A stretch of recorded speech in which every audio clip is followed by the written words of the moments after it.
Хорошо. Сегодня у нас тема заявлена как история фотографий, то есть мы посмотрим фотографии, и я их буду комментировать. То есть я, знаете, не такой уж прямо лектор, да? Для меня это такая функция непривычная. Обычно я с фотоаппаратом снимаю с другой стороны лектора. Но сегодня поменялся роль, сегодня меня снимают.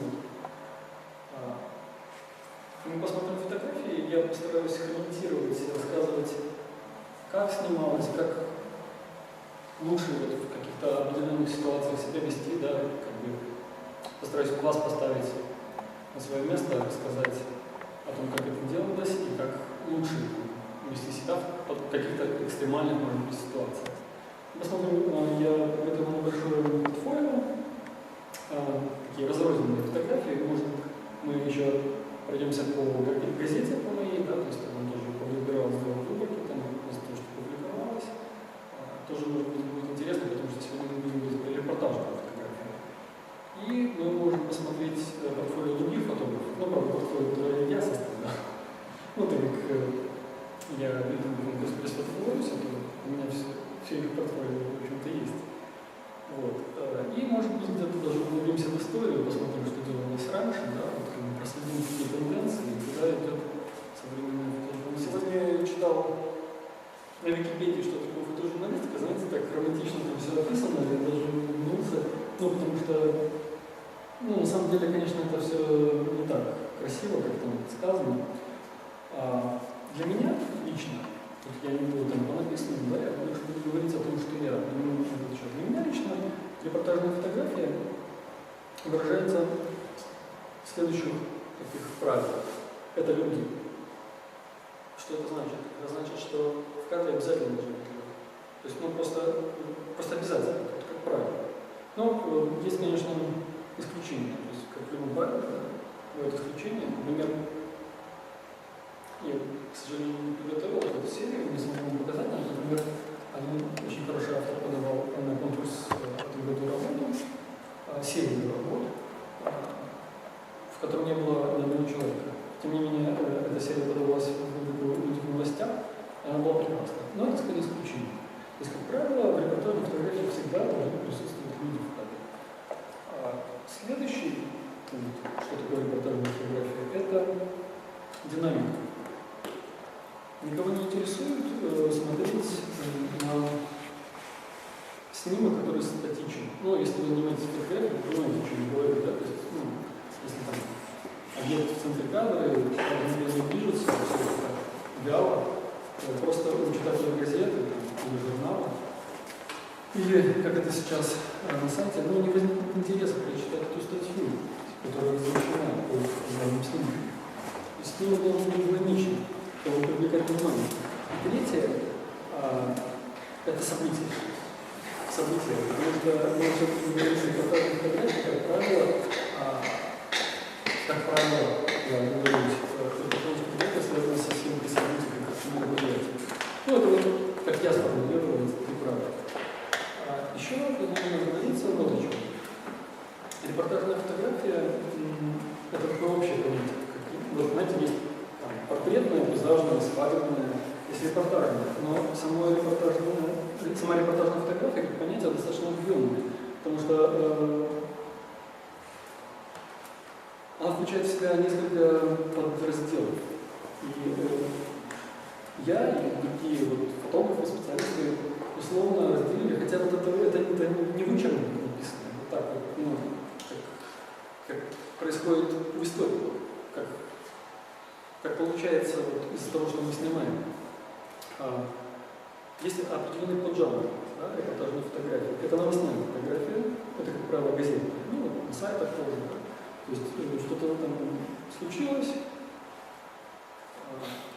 понятно, что там, например, пожар, фотограф бежит снимать пожар, выходит газета и скажет, пожар там, если это значит здание или что-то, да.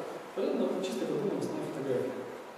Другой вид репортажной фотографии – это фотожурналистика в ее классическом понимании, это журнальная фотография. К сожалению, большому, у нас она практически отсутствует как жанр. Просто журнальной фотографии в Беларуси практически нет. Потому что нет таких журналов, где была бы востребована глубокая, серьезная журнальная фотография. Ну, я имею в виду такие журналы, как вот «Русский репортер» или там, украинский, не знаю, «Краина», «Тыждень». Вот, к сожалению, у нас с этим есть проблемы. И третий подвид, так можно сказать, что в принципе, наверное, является высшим пилотажем для первых двух, это документальная фотография. Потому что документальную фотографию я тоже могу отнести к репортажу. Но пока, наверное, на словах так сложно понять, что я имею в виду событийный, что я имею в виду журнальный. Ну, в принципе, я когда буду показывать, я буду там говорить, что вот это, в принципе, можно отнести к такому-то классу, к какому-то жанру. Документальная фотография, она ближе к искусству. То есть, особенно сегодня, граница между документальной фотографией и арт-фотографией размывается, и на самом деле очень сложно проследить. Например, знаете, наверное, автора Андрея Янкевича, который снимал как раз, наверное, документальной фотографии, но там вот настолько размыта вот эта граница, что там совершенно непонятно, где арт, а где документальная фотография. Так вот, из этих трех пунктов я работаю именно в новостной фотографии. То есть я работаю в газете. Все это событийные съемки в основном. Поэтому то, о чем я сегодня буду говорить, относится даже не только не к вообще фотографии, даже не вообще к фотожурналистике, потому что я сегодня буду говорить в большей степени о новостной фотографии. Хотя, конечно, постараюсь затронуть и другие области. Для начала я покажу такую подборку, как портфолио. Это разрозненные кадры, после чего я покажу одну серию и, может быть, мультимедиа. Ну, это мы, наверное, оставим на потом, да? Ну что ж. Это коляда. Коляды в деревне Богу, в замечательном блоге Олеся Пушкина. На самом деле, что я могу сказать по поводу этой фотографии? Сейчас начнется, я сейчас не буду хвалить сам себя, я так не люблю, мне придется рассказывать на самом деле. Что я могу сказать по поводу этой фотографии? Знаете, любой фотограф снимал, который уже несколько лет снимает какие-то новости, да, снимал коляды раз 5. Ну вот, скажем так, сколько лет фотограф работает, столько раз, фотожурналистика, столько раз он снимал коляды. А то бывает в год по 2, потому что, католические, православные. И классические картинки, когда там медведь, коза, да, пляшут, там, собирают, они, конечно, продаются. Они нужны газетам, да, они продаются там в агентство. Но на самом деле, вот для меня, почему я и показываю эту фотографию, для меня не обязательно, знаете, влог. Потому что, по моим ощущениям, вот эта фотография, она больше говорит о колядах, чем, там, звезда, мишка, весело и так далее. Хотя, конечно, сложно представить, чтобы в наших газетах такие фотографии выходили, если честно. Вот тут все просто, да, тут вот все влог. В общем, крещение, женщина купается. Но почему я эту фотографию выбрал, чтобы показать вам? Знаете, вот эта женщина для меня образ. Вот образ такой сельской бабушки, уже даже бабушка, да? Образ матери. Я не знаю, как там редакторы отнеслись к этой фотографии, но я можно сказать, влюбился в свою работу. Потому что именно вот эта проступающая мысль, тут нечего стесняться, но это создает образ. Что еще могу добавить? Знаете, вот такого вы не снимете в городе. Чтобы снять такую картинку, это нужно ехать куда-то. Нужно ехать подальше. поглубже. На самом деле, чем дальше уезжаешь, у меня вот такое ощущение, может быть, это, конечно, субъективно, может быть, это не обязательно правда. У меня такое ощущение, что чем дальше уезжаешь, тем натуральнее все. Это вот мы снимали в монастыре. Я даже не вспомню, как называлось село. Ну, это на Немане, где-то под Лидой. Там был настоящий монастырь с настоящими батюшками и с настоящими прихожанами. Как-то никак не было. И поэтому,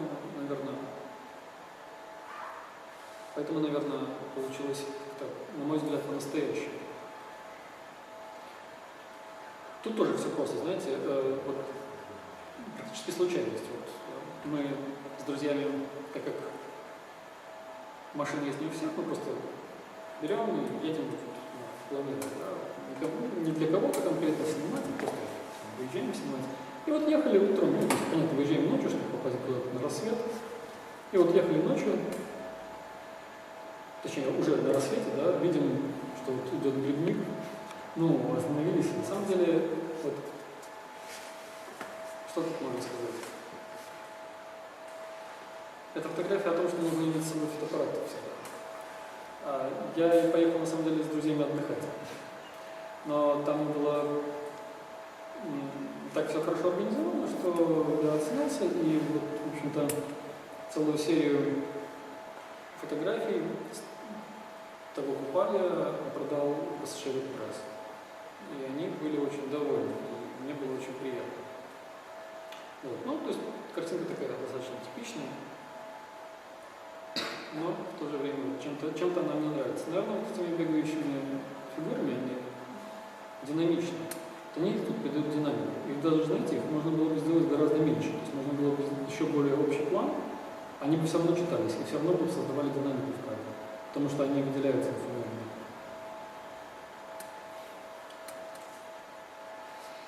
Ну, тоже из области планеров, тут, в принципе, добавить нечего. Это руины замка в Ружанах, которые, к сожалению, начали восстанавливать. Скоро мы это не увидим. Ну, разве что на фотографии. Ага. Тут, к сожалению, не так хорошо оно видно на мониторе. Там на втором плане церковь. Ну, это в Минске, знаете, да, это не Мига.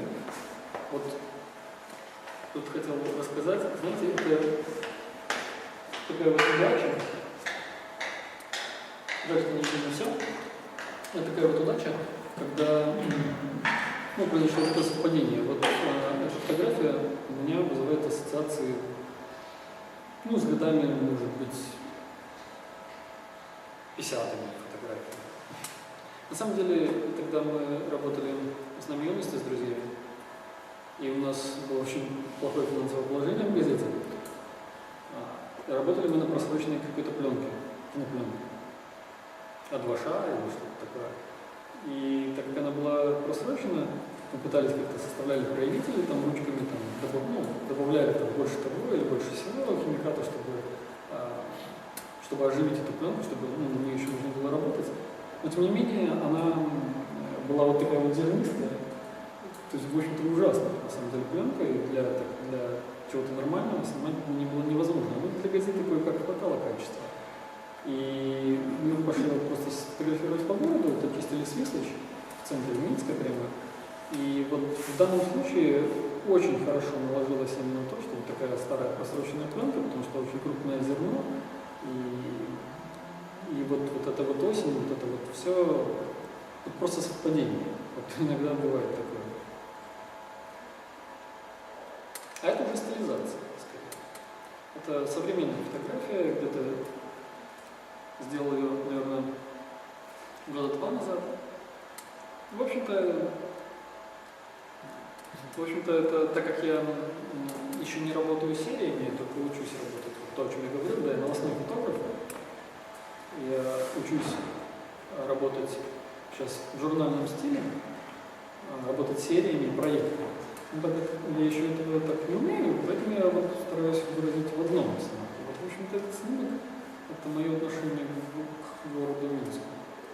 Я долго выхаживал этот кадр, и долго очень ждал, когда свет будет именно вот в этом месте, когда именно в этом месте будет стоять человек. Но, как бы там ни было, но вот, к сожалению, вот такие вот ассоциации у меня вызывает Минск. Этому нужно посвящать много времени. Вот это основная проблема для меня сейчас. То есть для меня сейчас проблема во времени, потому что я на самом деле разрываюсь между работой в газете и работой в конкурсе. Для того, чтобы вести конкурс, мне нужно работать в газете, потому что конкурс денег не приносит. Чтобы тратить деньги на конкурс, мне нужно работать и в газете. Вот. И работать над какими-то проектами, а на самом деле, чтобы работать над проектом, нужно погрузиться, нужно действительно достаточно много времени этому уделить. У меня вот в данный момент просто не хватает времени.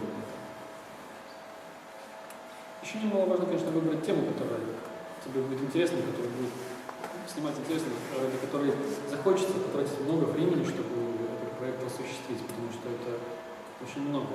И, я хотел позже, про это поговорить, но раз сейчас, то сейчас.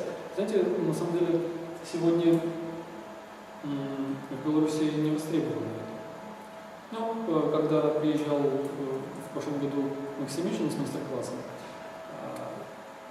очень, может, знаете, это очень известный фотограф Санкт-Петербурга, он говорил, хватит плакать, все у вас нормально, у вас очень много интересных тем, и в конце концов не надо ограничиваться на белорусском рынке, да, то есть фотография интернациональная, вы можете снять какую-то прекрасную тему, выйти на международный рынок, просто продать, может быть, но для этого нужно еще выйти на этот международный рынок, нужно иметь контакт.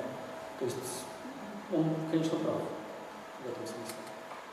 Этим нужно целенаправленно заниматься. А в Беларуси на сегодняшний день серии проекты публикуют, вот на Шанила, да, там Сергея Гудигина, они публикуют проекты.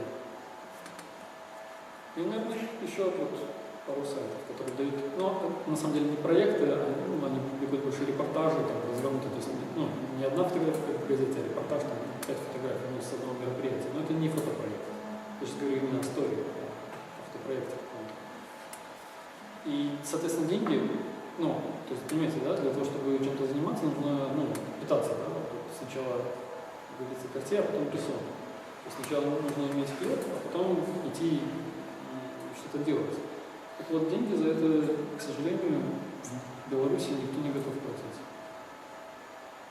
За именно работу над фотопроектами.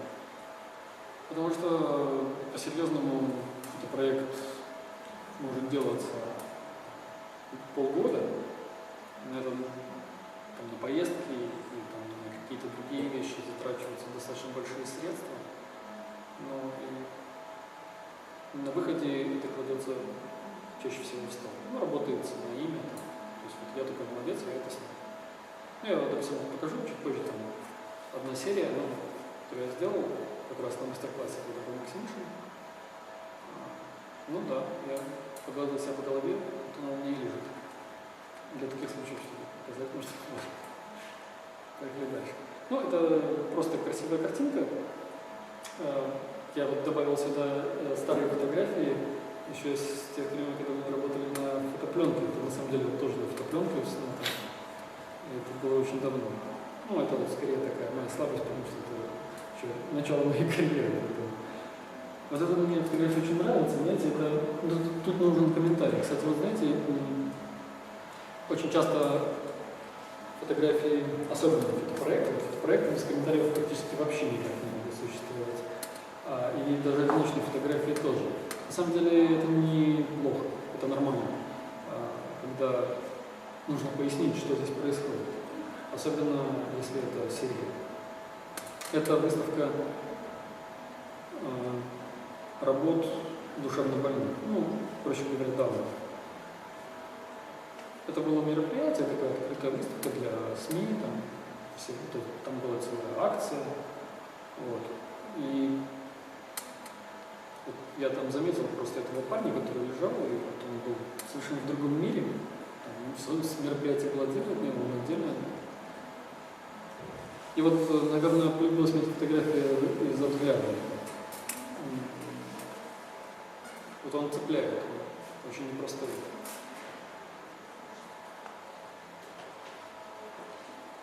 Ну, это так, скорее, творческие экзерсисы. Это выставка DACH, которая проходила в Минске. Вот что я могу сказать? Знаете, к сожалению, такие фотографии газетам тоже не нужны. Нашим газетам. Но это не значит, что не нужно их делать, потому что в общем-то, это скорее может в журнале вести.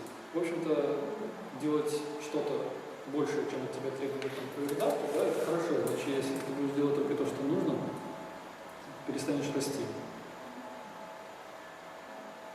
Все просто.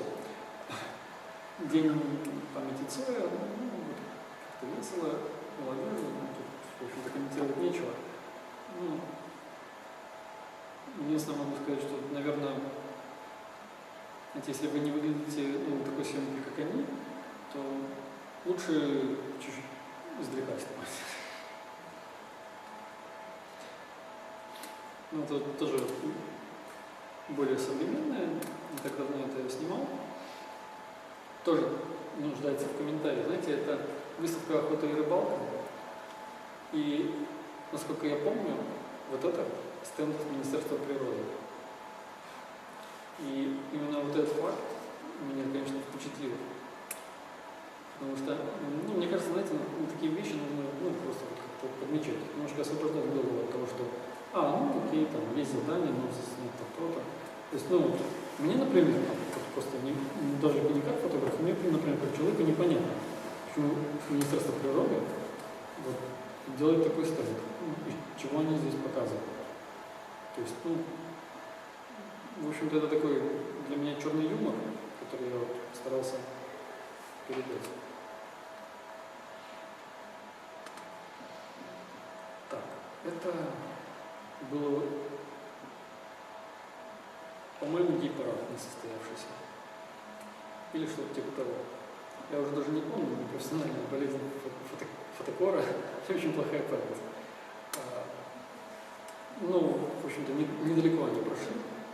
Вот этот мальчик уже сидит в машине и журналистам демонстрирует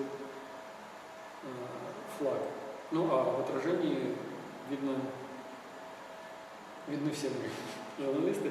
И знаете, тут идет такая игра, да? С одной стороны, вот этого человека, который уже, в принципе, там, он уже там на сутках практически.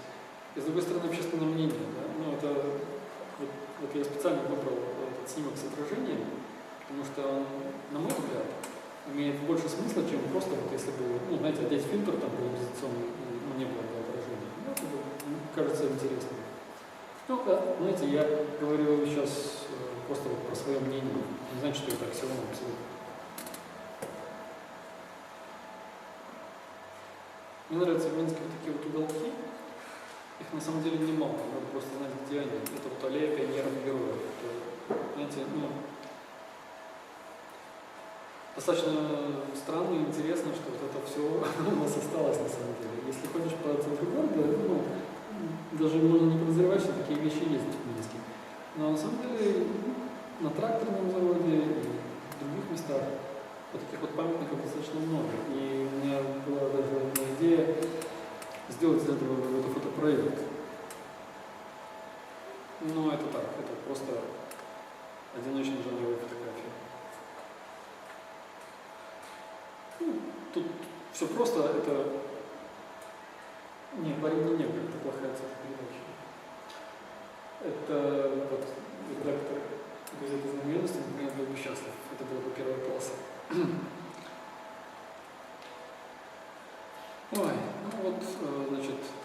События, акции.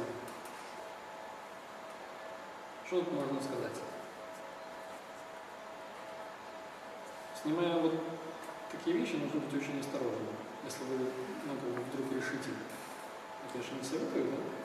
Если вы вдруг решите пойти снимать акции, то нужно, во-первых, понимать одну вещь. Если вы не фотожурналист, и у вас нет корочки, то вы участник. И, соответственно, если вас заведут, то будете, можете рассказывать что угодно, что вы там снимаете, на штаб, на газеты, будете наравне со всеми. Штраф или еще что-то. Вот. Поэтому нужно, знаете, нужно иметь глаза не только впереди, не только на затылке, нужно на 360 градусов смотреть вокруг себя, потому что, кроме того, что вы сами можете пострадать, но это, конечно, самое плохое. Да? У вас еще и техника, которая достаточно дорого стоит, это одно движение руки и там вспышки нет. Особенно вспышки очень быстро слетают. Ну а некоторые сотрудники, к сожалению, специально это делают, специально сделают вспышки. С одной стороны, это акция в темное время суток. Вот. Что еще могу посоветовать, знаете, могу предостеречь от одного самого плохого варианта оказаться между теми, кто вышел на мероприятие, на акцию, и между сотрудниками милиции. Вот между ними оказаться ни в коем случае нельзя. Потому что если вы оказались между, то, скорее всего, это закончится плачевно для вас. У меня был один такой опыт. Нет, не один. Несколько. Но мне, в принципе, достаточно везло. Был один, наверное, в 2006 или 2007. Меня так зажали ужасно, что я не знал уже, что делать. На самом деле попался какой-то достаточно добродушный парень из ОМОНа, и он разрешил проползти просто на коленках, проползти между их шеренгами и выползти оттуда. Тем самым я просто спас себя и аппаратуру. Могло закончиться тоже. Вот. Думаю, такого у вас много происходит. Наверное, скоро, наверное, будет происходить. Ага. Что тут можно сказать? Знаете, если погуглить хорошенько, вот такая фотография есть у агентства Associated Press, у агентства Reuters, у агентства EPA и у агентства Intertas. И еще у агентства France Press. В общем, у всех агентств есть такая фотография из Минска. Я ее специально ставил здесь, чтобы поговорить вот об этом. Знаете, это все, конечно, хорошо, фотографии красивые. Но не стоит ломиться туда, где все. Не стоит делать то же, что делают все. На самом деле, я был не последним, конечно, кто это снимал. Вот. Но и не первым. Я специально оставил, да, чтобы поговорить об этом. Потому что это такой, на самом деле, большой, серьезный вопрос. Сейчас, когда так развиты наши технологии, современные, мобильные, цифровые, ценность того, что кто-то куда-то залез и что-то снял, она на самом деле небольшая. Потому что такой фотографии, на самом деле, вовсе не обязательно быть профессионалом, зарабатывать фотографии деньги, чтобы залезть на эту крышу. Единственный риск, который был там напротив, это КГБ. Вот это, пожалуй, единственный риск. То есть не нужно быть там сильно умным, чтобы сделать такую фотографию. Вот. Сейчас, вместе с тем, и скорее из-за того, что сейчас технология доступна, в принципе, любому, важно иметь свой стиль. То есть не нужно лезть туда даже, в принципе, на каких-то массовых мероприятиях. Вот, например, Пятигорский базар. Да? И вот, например, вы будете фотографировать. И вот все фотографы пойдут к сцене, да, и будут снимать, не знаю, Аллу Пугачеву. Я могу понять, потому что от них редактор потребует, а где Алла Пугачева? То, что нам нужно, второй повод. Но на самом деле Славянский базар можно снять вовсе не там, от сцены. Славянский базар можно снять где-нибудь в городе. Я сейчас не готов сказать, что это может быть, да, но это нужно ходить. Как у нас говорят, надо еще походить. В смысле, подумать, да, что найти. Это может быть какой-то образ просто. То есть не нужно лезть туда, куда все. Потому что если вы будете снимать так, как все, то вы просто потеряетесь. И сегодня фотограф, который снимает так, как все, он никому не нужен. Это отдельно большая тема, и, наверное, еще чуть позже тоже ее коснусь. Ну вот, тоже из той серии, да, ну, как бы, о чем я говорил, если вы вдруг оказываетесь на таких мероприятиях, то это я был еще молодой горячий, и поэтому я вот так близко снимал, ну, как бы, на самом деле, лучше подальше. Потому что, знаете, фотография не стоит того, чтобы разбили фотоаппарат или еще что-то. Ну, это же, то есть, как бы, как говоря, одно движение, у вас нет вспышки, или там, фингал в глаз. То есть, нужно быть осторожным. И желательно так близко не подходить. Тут все просто, ничего такого экстраординарного, знаете, но для меня эта фотография имеет образ. Ну, если хотите, это мое отношение. Ну, я как автор, да, имею право. Ну, ко всему там происходящему, поэтому я ее оставлю. Она просто образная, хотя и очень-очень простая. Ну, опять туда же. То есть то, что есть у всех агентств, у всех фотографов. Сбор клюквы. Тема вечная. Не знаю, нужно ли вам про это рассказывать, потому что вы знаете, да? Про клюкву. Это у нас очень любят снимать все, потому что промышленный сбор клюквы есть очень мало где. По-моему, в Беларуси и в Великобритании, и все. Поэтому все очень любят заказывать эти съемки, и все наши фотографы очень любят туда ездить. Это под Пинском предприятие, вот, собственно, клюкву вот так собирают.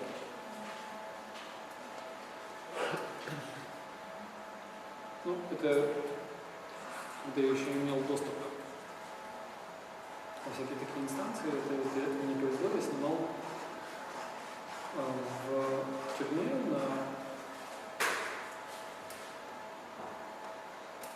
ну, не важно, я не помню уже, как улица называется, собственно, это не важно, но в центре Минска была тюрьма, да, и мне удалось туда попасть. И вот, в общем, там нет такого дядька. Это просто так вот, зарисовка.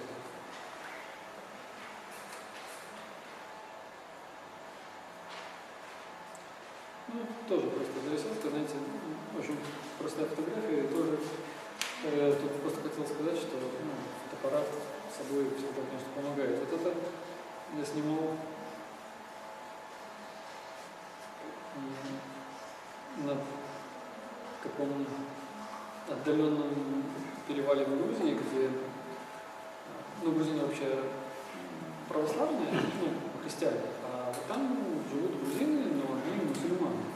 И это в Аджаре. И говорят они на каком-то другом языке, и, в общем, там даже грузины немножко так опасаются. Поэтому я снимал из машины, там даже с края видно черный влезный кусочек. На самом деле, вот туда бы я хотел поехать и сделать из этого проекта, потому что люди живут очень интересно. Вот, у них вот такие вот дома грубо сколочены, из досок каких-то, я не знаю, утеплены ли они изнутри. Вот здесь вот, может, плохо видно, но там вот идет первый этаж, внизу, да, там коровы. Там животные, извините, исполняются, а вот люди на втором этаже отапливаются тем, что эта штука вот перегнивает и выделяет тепло. То есть про электричество там, конечно, речи не идет. Вот это было бы очень интересно, ну, сделать вот это, как бы, прошу проект. Потому что нужно время потратить, которого, к сожалению, не хватает всегда. Ну, просто зарисовка.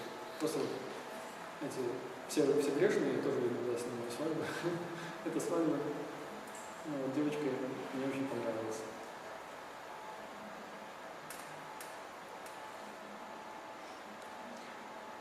Вспомнил, почему я добавил эту фотографию. Я хотел просто показать о том, как можно выделять главный объект. Знаете, вот вы сейчас, если закроете глаза, посмотрите, вы сразу посмотрите на вот эту девушку, которая там идет. И даже если она здесь занимает одну, не знаю, десятую часть кадра, если меньше, чем 10. Даже если бы она была еще меньше, по ожидательному сразу был к ней притянут, потому что она контрастно выделена. Вот это очень хороший прием, который это просто как бы сказать, да, очень удобно выделять главное дело. Просто зарисовка.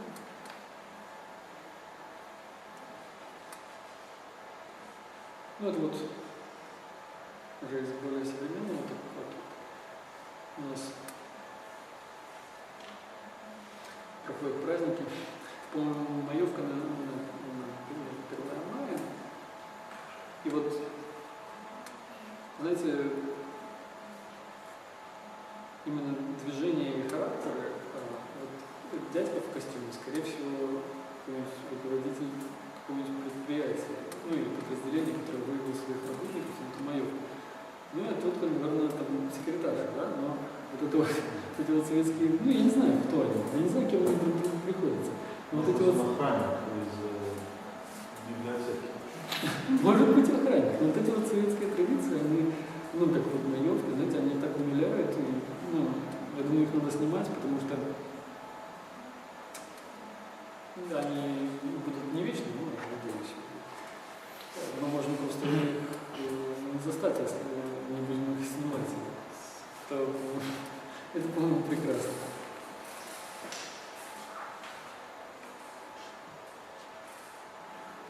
Купальня. Ну, тут все просто, тут нет никакой как бы тайны. Знаете, вот мы ехали очень далеко с коллегами по Дошу поснимать купальня, а там было как-то так все плохо организовано. Но вот единственное, что я там снял, вот мне почему-то нравится эта фотография, потому что она, не знаю, чуть-чуть мистикой, что ли, попахивает. Ну, тут понятно, да, все фотографы, просто длинная выдержка.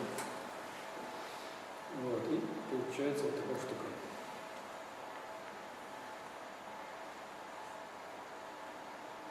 Прошлое. Вот вот старая фотография, которую приведу на старый порог. Но здесь вот мы, видимо, проявитель подобрали лучше, поэтому из одной не такое. Вот красивый вид.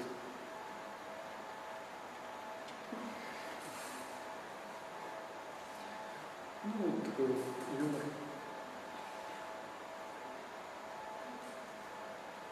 Вот снова, да, традиция. Вот сейчас я говорю с вами, у меня возникает желание заняться этой темой и сделать из этого какой-то проект. Ну, к сожалению, для нас это привычно. И, ну, если не прочистить мозги, да, и сидеть в Минске постоянно, то, ну, как бы, в принципе, ну, что такое? Ну, парад. Ну, да, ну, написано там готово, ну, там, на заднем плане. Вот. Ну, что такое? Ну, для тех, кто моложе, это готов к труду и обороне. От кого обороняться, правда, я не собираюсь, не знаю, но мне очень интересно было бы залезть в голову к этим ребятам. Это студенты Академии физического воспитания. Понять вообще, о чем они думают, чем живут. Ну, я думаю, ну, тут, знаете, надо просто прочищать мозги иногда и смотреть на вот эти вот вещи, которые происходят, ну, со стороны. Вот как иностранец, да, знаете, вот я нередко наблюдал такую штуку. Приезжает какой-нибудь иностранный фотограф, именитый, там все такое, снимает Беларусь, а потом ты смотришь и думаешь, какую ерунду он снимает. Ну, потому что да я такое каждый день делаю. А он смотрит другими глазами. Вот, знаете, для него то, что он для нас привычно, для него, ну, является шокирующим. На самом деле, ну, мне кажется, что, ну, точнее, даже не кажется, я показывал эту фотографию в других странах, ну, знаете, да, это шокирует людей.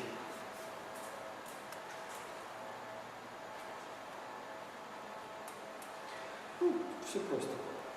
Тут, тут рассказывать нечего. Ну, опять культура.